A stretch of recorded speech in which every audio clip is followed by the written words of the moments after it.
Bonjour, bienvenue sur la scène panafricaine. Aujourd'hui, je vous envoie au Mali, plus précisément à Bamako, où il y a une forte mobilisation de la population demandant le départ du président Ibeka. Bienvenue.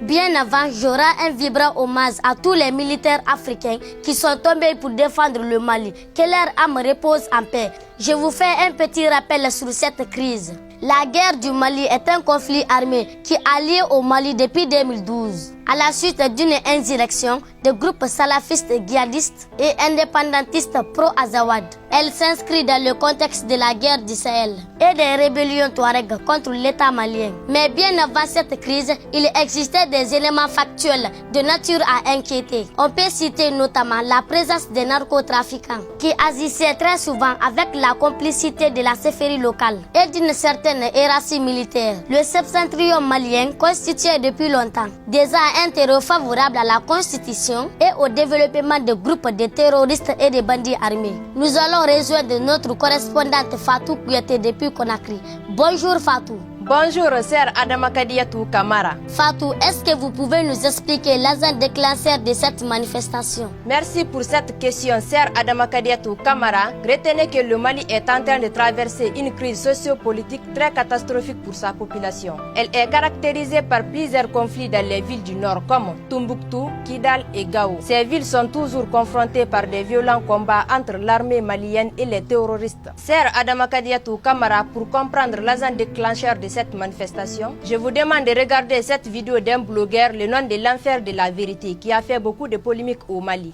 Ce petit message est adressé au président Ibeka et tous les membres de son gouvernement. Le Mali ne doit plus être la propriété privée des soi-disant personnalités qui sont incapables de coordonner des actions stratégiques à la hauteur de leur poste pour sortir le Mali de la crise de guerre au nord. Quand on voit aujourd'hui le Mali sombre au point de s'écrouler, c'est parce que vous faites payer le peuple la facture de votre incompétence camouflée par la bêtise de la France.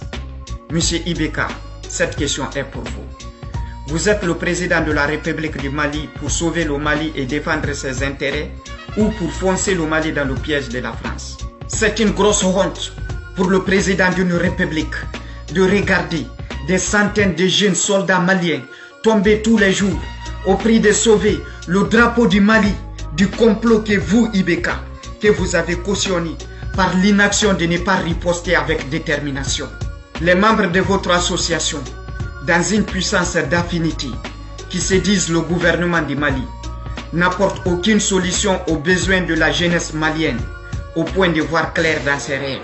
Monsieur Ibeka, pour se dire la vérité, la politique, elle n'est pas faite pour vous. Votre présidence à la destinée du Mali est la retombée du hasard de suffrage mal orienté par la démagogie de la France.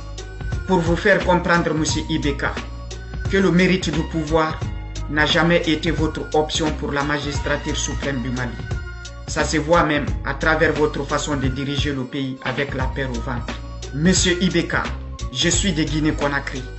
De cette distance, je vous regarde dans le rétroviseur de la faiblesse d'un président soumis à la volonté de la France, qui n'est pas encore prêt à se sacrifier pour défendre les grands principes de l'épanouissement de la République. La République du Mali est une grande nation qui mérite mieux que votre gouvernement. Au nom de la démocratie, vous avez vendu la grandeur du Mali à ses ennemis, qu'elles soient françaises ou les rebelles du Nord, peu importe. Monsieur Ibeka, ce peuple qui vous a élu avec tous les honneurs du monde, vous n'avez pas été reconnaissant envers ce peuple. Parce qu'aujourd'hui, si ce peuple du Mali souffre, c'est à cause de votre incompétence politique. À travers cette petite vidéo, je vais rendre un vibrant hommage à tous nos braves soldats maliens qui sont tombés en défendant le drapeau du Mali.